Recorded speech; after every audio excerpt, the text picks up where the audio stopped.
What is up guys, Charlie here, back to you with a complete new series today for a fresh start. This series is going to be known as Otaku Talks. So what does it stand for? Otaku, we have a talk. The whole series will be focused on daily lives of otakus and what exactly we encounter every day with our modern technology or whatever peripherals we can get our hands on, and would that be suitable for us in the point of view of an otaku? That's what we're going to find out. The iPhone 7 has always been a controversy talk ever since they removed the 3.5mm jack. Now, would that affect us, otakus, who listens to shitloads of anime music? Or would it not? Would FGO run smoothly? Does it affect our way to gacha? Well, we're about to find that out today with the new iPhone 7 we managed to get our hands onto. Now, do keep in mind, we went through a lot of effort for this thing. By a lot of effort, I mean fighting with those Asian aunties.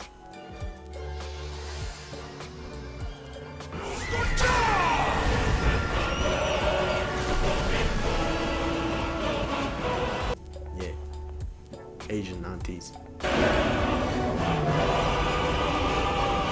But nevertheless, let's find out. I've been using the iPhone SE for a while now, as you can see. Recently upgraded to iOS 10, and the phone itself has been proved pretty great with its own selection of games running smoothly on the iOS 10 as well. But nevertheless, today we'll be looking at the iPhone 7, and is it even worth it?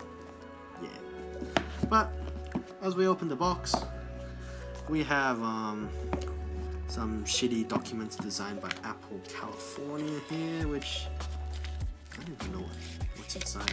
Basically it teaches you, oh, you can turn on the iPhone by pressing the iPhone button, and you get our safety pin to make sure the iPhone is still a virgin, and really gay stickers you can stick on your mum.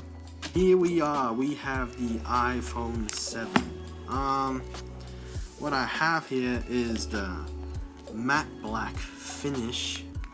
We did consider getting the piano black, but I think about it, like, look at this. This is the protection film, and as I'm putting my fingers around it, I'm already getting shitloads of finger marks. So what do you think if I get myself the piano black?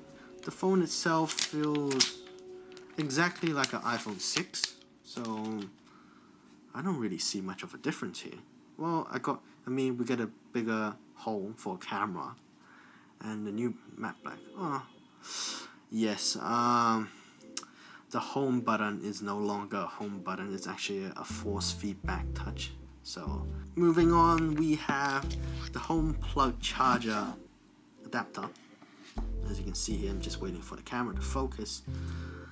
And the legendary Lightning earpods with a 3.5mm to Lightning port adapter converter for your general earphones and earpods. Now, don't lose this because they'll charge you $9 USD for it. That's like 2 lily codes.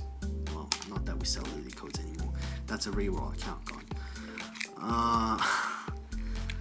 Why did they? That is so deceptive. Like, you hold it, right? You think like, oh my god, isn't that the AirPods? But guess what? We're giving you more cables. Yeah, bastards. How the fuck do you open this? Like, who the hell designed this thing? Like, this is, in my opinion, the worst bloody design in the world. Well, at least it doesn't explode, but wow. Whoever invented this should like suck a cock and jump down the fucking thing, because they expect people to, here you go, you just open this thing and like just untangle it all the way, and you know, you get yourself some earpods. But oh my god, like, this design is just horseshit. Like, what happened to the original plastic case that came with the iPhone 6 and iPhone SE? Well, there we go, focus. It's just our typical AirPods from the typical iOS, except in the end it's a lightning port. Well, Not that we'll ever use it in our lives anyways. In the box, we also have our lightning iPhone cable that came in, and again, they sealed it with some really gay plastic paper. Like, what the fuck is this crap? What the fuck? So, what the fuck is this? Oh my god, like,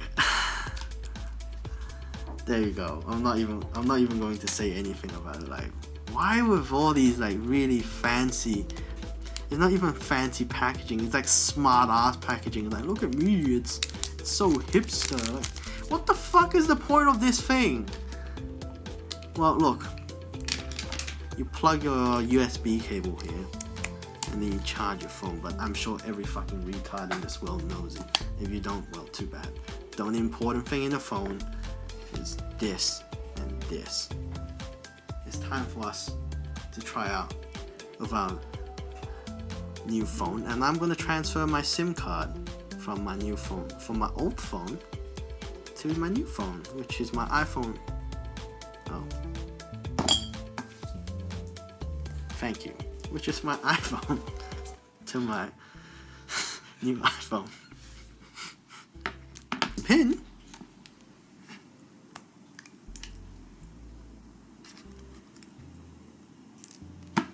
Wow, this thing is hard.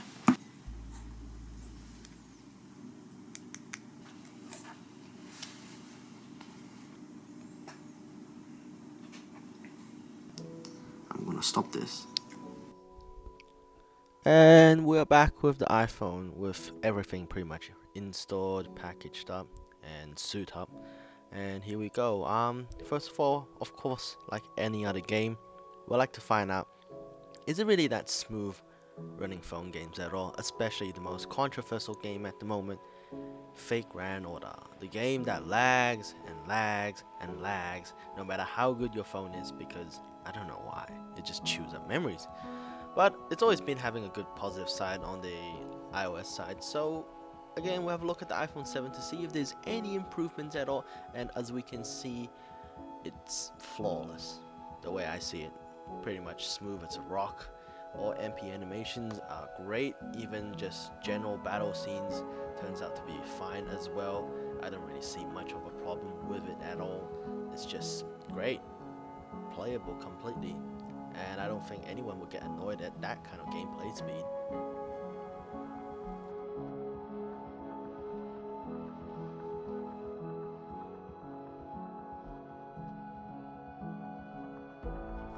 Next, we try out with the latest Idol Master update on Cinderella Girl's Starlight stage.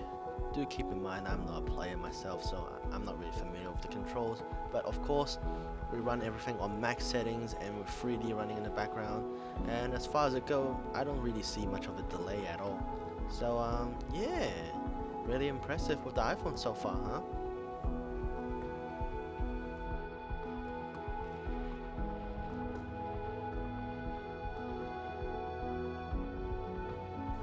Third in the line, we have Grand Blue Fantasy, one of the games that's currently a great hit among foreigners and Japanese themselves. The game usually runs on a web browser kind of sort client, but at the same time, iOS do provide a game client for it as well. As far as we play the game, it doesn't seem to have any lags at all, so yeah.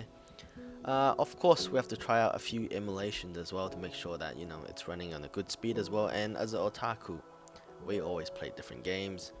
Trying GBA and Final Fantasy at the same time, we don't see much problems at all, nor do we see much hiccups. To be honest, I hardly see any hiccups at all.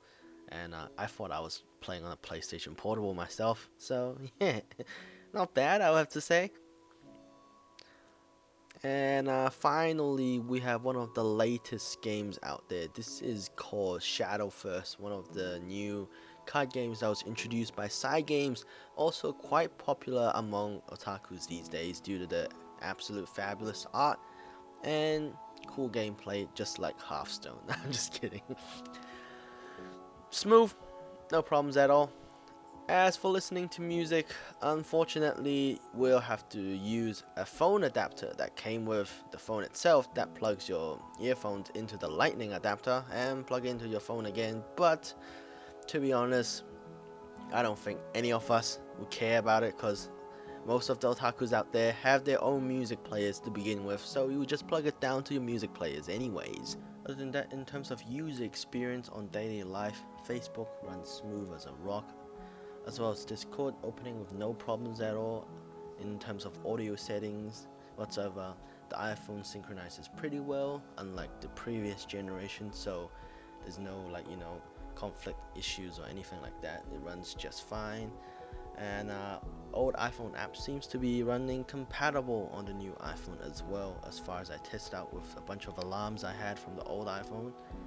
And yeah, final thoughts on the iPhone 7 for me. The user experience was great.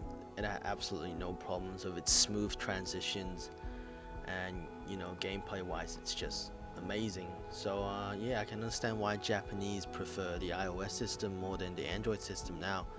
But yeah, tell me what are your thoughts below, and if there's anything you want to find out, do let us know in the comment section down below. Cheers buddies.